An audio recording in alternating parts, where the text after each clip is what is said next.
ರಿಲಯನ್ಸ್ ಸಮೂಹ ಸಂಸ್ಥೆಗಳ ಚೇರ್ಮನ್ ಮುಖೇಶ್ ಅಂಬಾನಿ ಪುತ್ರ ಅನಂತ್ ಅಂಬಾನಿ ರಾಧಿಕಾ ಮರ್ಚೆಂಟ್ ವಿವಾಹ ಅದ್ದೂರಿಯಾಗಿ ನೆರವೇರಿದೆ.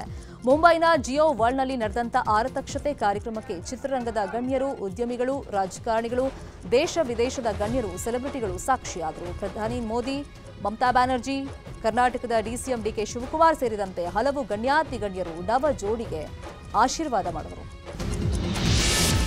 ಇನ್ನು ಅನಂತ್ ಅಂಬಾನಿ ಮತ್ತು ರಾಧಿಕಾ ಮರ್ಚೆಂಟ್ ಅವರ ವಿವಾಹವು ಅದ್ದೂರಿಯಾಗಿ ನಡೆದಿದೆ. ಮದುವೆ ಕಾರ್ಯಕ್ರಮದಲ್ಲಿ ಸಂಗೀತ ಮಾಂತ್ರಿಕ ಎಆರ್ ರೆಹಮಾನ್ ಹಾಗೂ ಸಿಂಗರ್ ಸೋನು ನಿಗಮ್ ಜುಗಲ್ಬಂದಿ ಎಲ್ಲರ ಮನ ತಣಿಸಿತು. ಅನಂತ್ ರಾಧಿಕಾ ಮದುವೆಗೆ ಆಗಮಿಸಿದ್ದ ಗಣ್ಯರಿಗೆ ರಿಲಯನ್ಸ್ ಫೌಂಡೇಶನ್ ಅಧ್ಯಕ್ಷೆ ನೀತಾ ಅಂಬಾನಿ ಧನ್ಯವಾದವನ್ನು ಹೇಳಿದ್ದಾರೆ. ಎಲ್ಲರ ಉಪಸ್ಥಿತಿ ನಮ್ಮ ಸಂತೋಷವನ್ನ ಇಮ್ಮಡಿಗೊಳಿಸಿದೆ. ಎಲ್ಲರಿಗೂ ಧನ್ಯವಾದ ಅಂತ ತಿಳಿಸಿದ್ದಾರೆ. ನಿನ್ನೆ ಜಿಯೋ ವರ್ಲ್ಡ್ನಲ್ಲಿ ಮಾತನಾಡಿದ ಅವರು ಮಾಧ್ಯಮದವರಿಗೂ ಧನ್ಯವಾದ ತಿಳಿಸಿದ್ದಾರೆ.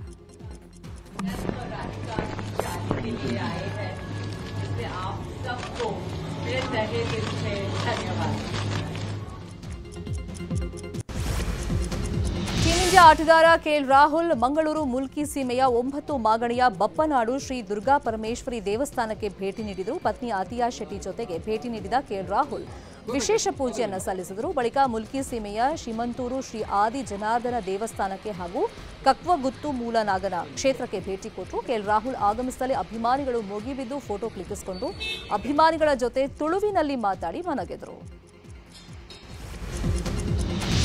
ಜಿಂಬಾಬ್ವೆ ವಿರುದ್ಧ ಟಿ20 ಕ್ರಿಕೆಟ್ ಸರಣಿಯ 5ನೇ ಹಾಗೂ ಅಂತಿಮ ಪಂದ್ಯದಲ್ಲಿ ಟೀಂ ಇಂಡಿಯಾ 42 ರನ್ಗಳ ಭರ್ಜರಿ ಜಯವನ್ನು ದಾಖಲಿಸಿದೆ. ಟಾಸ್ ಸೋತು ಮೊದಲು ಬ್ಯಾಟ್ ಮಾಡಿದ ಭಾರತ 20 ಓವರ್ಗಳಲ್ಲಿ 6 ವಿಕೆಟ್ಗಳ ನಷ್ಟಕ್ಕೆ 167 ರನ್ ಗಳಿಸಿತು. ಟೀಂ ಇಂಡಿಯಾದ ಭರ್ಜರಿ ದಾಳಿ ಎದುರು ಉತ್ತರಿಸಲು ವಿಫಲವಾದ ಜಿಂಬಾಬ್ವೆ ಬ್ಯಾಟರ್ಸ್ ಪೆವಿಲಿಯನ್ ಪರೇಡ್ ಅನ್ನು ನಡೆಸಿದರು. ಪರಿಣಾಮ ಆತಿಥೇಯ ತಂಡ 18.3 ಓವರ್ಗಳಲ್ಲಿ 125 ರನ್ಗಳಿಗೆ ಆಲ್ಔಟ್ ಆಯಿತು. ಈ ಮೂಲಕ ಸರಣಿಯಲ್ಲಿ ಶುಭ್ಮನ್ ಗಿಲ್ ಸಾರಥ್ಯದ ಯಂಗ್ ಇಂಡಿಯಾ 4-1 ಅಂತರದಲ್ಲಿ ಜಯವನ್ನು ತನ್ನದಾಗಿಸಿಕೊಂಡಿದೆ.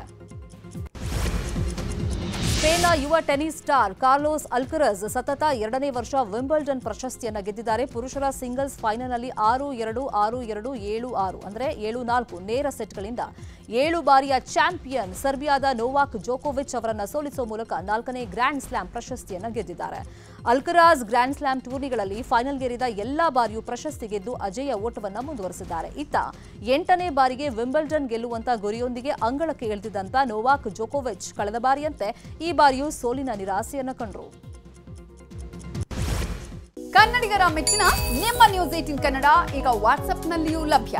ಕರ್ನಾಟಕ ಮತ್ತು ದೇಶ ವಿದೇಶದ 360 ಡಿಗ್ರಿ ಸುದ್ದಿ ವಿವರವನ್ನ ನೀವು ನಿಮ್ಮ ಕೈ ಬೆರಳುಗಳಲ್ಲಿಯೇ ಪಡೆಯೋದಿಕ್ಕೆ ಈ QR ಕೋಡ್ ಅನ್ನು ಸ್ಕ್ಯಾನ್ ಮಾಡಿ.